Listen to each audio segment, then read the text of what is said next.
What is going on, Pudding Gang? I am bringing you a video that is definitely way overdue in my opinion. It kind of slipped my mind with all the activities going in the house. I kind of got sidetracked in it and was doing a little bit of different kind of content. That doesn't mean that will change. I will be still putting out hilarious videos, challenges with the guys, and maybe mix it up with more ideas along the way.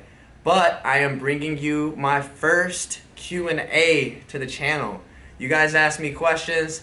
I have the answers. Let's get into this, guys. Question number 1. Favorite TV show as a child? That is a tough question. May I give 2? Yes, I may give 2 because this is my channel. No, I'm joking. But 2 of my favorite TV shows growing up as a kid was definitely Hey Arnold and Recess. I don't know if you guys ever watched those 2 shows growing up as a kid. I don't know how different we are in age group, but those were definitely 2 of my favorite shows growing up. An honorable mention that I would like to add to that list is Ed, Edd and Eddy. I don't know if you guys, like I said, I don't know if it's before your time or if we're around the same age, but those are my go-to first 2 TV shows that I love watching as a kid. I don't know why I went with cartoons. I feel like I could have went with any TV show possible, and or did you say cartoon? No, you just asked me what was my favorite TV show, and I went with cartoons. That just goes to show what type of person I am. I'm a kid at heart, super energetic, super fun, and yeah, the fact that I just went with 2 cartoons, that's enough about me. Question number 2. What was the biggest thing that you had to adjust to when you decided to join the analyst desk? Would have to be stepping down, realizing that I wouldn't be at an event to compete, realizing that I'm actually at the event to be on a desk and drift away from what I've been doing for 7 to 8 years of my life. That was the hardest adjustment. The desk itself, in my opinion, is fairly easy. Like I've told people before, it's what we do anyways at events. After, you know, we take a tough L in a series, we all go outside, we'll meet up with our friends from other teams, we'll break down what exactly went wrong in our series and just vet with each other. So I'm just taking that aspect of my average weekend at a Call of Duty event competing, and I'm putting that into the analyst desk for MLG events. Question number 3. Most embarrassing moment that you had in your life?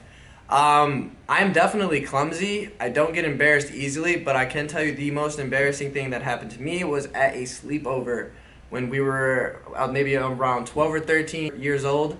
My friends decided to put my goddamn hand in hot water and force me to piss myself. So, yeah, I feel like a lot of people's most embarrassing stories have to do with like pissing themselves or something like that. But that's mine. Fucking peed my goddamn pants in front of all my closest boys for them to go ahead and tell people at school the next day that I pissed my pants. So, yeah, that was very embarrassing. But on the flip side of that, it actually kind of benefited me because all the girls thought my friends were being dicks for doing that to me, and they all were coming up to me, comforting me, and, you know, telling me like, oh, it's okay, don't worry about it, it happens. Kind of backfired on them. So screw you guys, man. If you had one memory you could relive, what would it be? It would definitely be the Mexico trip. That is my all-time #1 trip right now. If I could go back and change a few things, I would. And that's not a bad thing. There's just one night where I should have went out with Study, Bose, and Flame for Jay's birthday, but I ended up meeting a girl and having like a freaking vacation romance, and I fell way too hard than what I should have for the weekend, and I wish I could go back and change that night and go out with them. But that is still, to this day, the most lit trip I've ever been a part of. Really good times. It was fun. Super fun. Next question. How has the OpTic house been treating you? And will you have any merch coming out for yourself? Yes, I will be having merch coming out for myself. Has it been put into works yet? No. Do I have an idea of what I want for clothing? Yes. Will I be getting that done soon? Yes. Who will I be going to get it done? I do not know that yet. I do have a few companies that are willing to work with me and get me out some apparel for you guys. With that being said, I hope you guys are as excited as I am to get that on the road, and I really just can't wait to change the game up with my swag. I think I'm a very fashionable person. I think I'm pretty good at dressing when I need to dress up and look good. So I'm hoping I can put some swag on your guys' backs, man. That'd be dope. And your heads, if you like hats. Next question. If you end up being a god on World War II, are you willing to return to Camp COD? There's a lot of question in the air of whether I'm going to come back and compete or not for the next game, and it's honestly going to stay up in the air until the game drops for me. For one, I don't know what my situation will be like with OpTic by then. I'm enjoying the content life. I'm enjoying just bringing peaceful, relaxing stream to you guys. If you guys watch my streams, I'm pretty much having a very chill playlist throughout the entire duration of my stream. We're just hanging out and having a good time. So if I can do that on a game that's actually really good and still connect with all my friends at the same time, you know, it just leaves competing up in the air for me right now. Yes, I love competing. In the back of my head, yeah, I want to compete, but it just might not be the play for me. We'll have to see. We'll have to see, guys, because I know a lot of you want to see Proof back. You want to see Robo in action, and there's nothing more that I would like to do than hoist up another trophy just one more time. But that's something we just have to see when we get there, guys. Next question. Best and worst teammate you've ever had, or what's the best team you've ever been on, and what's the worst team I've ever been on?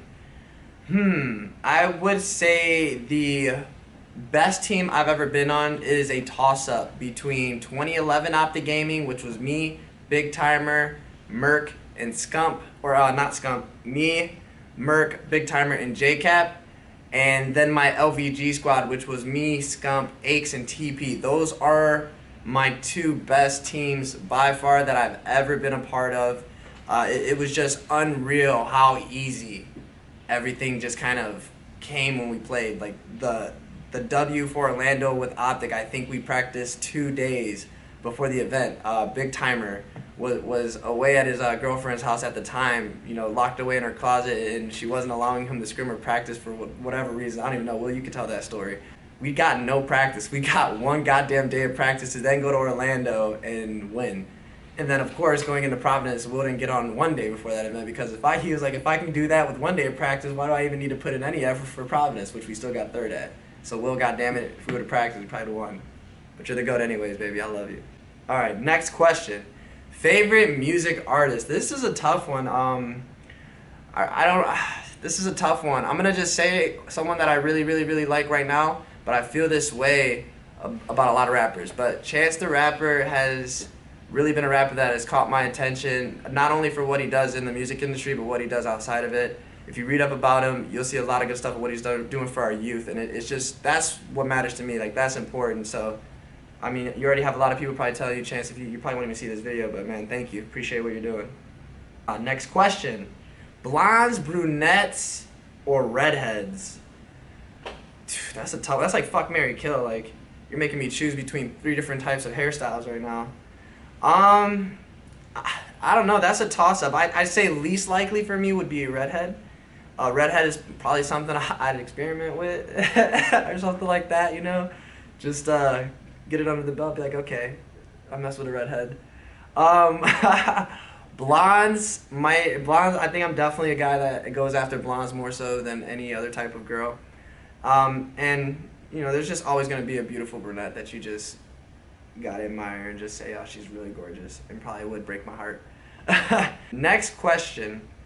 Would you change anything about how you got to where you are today? Absolutely not. I think there's beauty in everyone's come up, and I think that everything that contributed to get to where you are now is equally as important. So I wouldn't change a damn thing on how I got here and where I'm at today. If anything, if I did it again, I would you know, ask more questions or tell people how I felt more often throughout the process. Next question. What keeps you motivated and smiling? That's a tough question. You just take a step back to reflect on life at times, just to realize that things really aren't that bad for me, and to have support from pretty much everyone in my life. I only allow, you know, people that are pushing me to be better in my life, and to constantly have that positive reinforcement also keeps me with a level head. Being back in the house with, you know, some of my best friends also keeps me smiling, keeps me with a good shoulder on my head. To see them working and doing everything that they need to do. The fact that we knocked out 18 videos yesterday with Elu and Ziaz, that keeps me motivated, keeps me smiling. So I hope that answers your question. Last question. What inspired you to be a pro, and what tips could you give an up-and-coming youth player? Nothing really inspired me to be pro. It was kind of like it just happened. If I could tell you what was the first thing that kind of caught my eye and I was like, wow, this is cool, it was an MLG Halo event back in 2010. With that being said, I got into gaming as a deal with my mom to stay out of trouble. I never used to get in trouble, but it was more of a reassurance policy that I would not get in trouble. I know a lot of you have probably seen my player profiles, maybe on different YouTube channels. I grew up in a rough neighborhood, not really one of the best neighborhoods you want to grow up in. My oldest brother is a product of what happens when you are subject to hang out with the people in your environment and become those you're hanging out with. And he didn't make the best decisions in his life, and you know he's paying his price for that. And that's my brother. I love him. You know, he's honestly my role model. He doesn't know that, but he showed me, you know, how to not do things and how to own up to the things that you do in your life and how to take accountability for your actions. And for that, I'm thankful for. And my deal with my mom is she got me a Xbox and told me you can play video games for as long as you want, 3 in the morning, 4 in the morning, 5 in the morning, until you go to school, as long as you get your ass in school and you don't hang out with the people in our neighborhood. So once that happened, I literally took her word for that. I would play COD until 3 or 4 in the morning, and I just got really good, I guess, guys. So it's honestly a blessing. With that being said, like, comment, and subscribe, guys, if you liked the video. I hope this Q&A got you guys closer to me. Remember to keep it PG, and as always, the proof is in the pudding. Peace.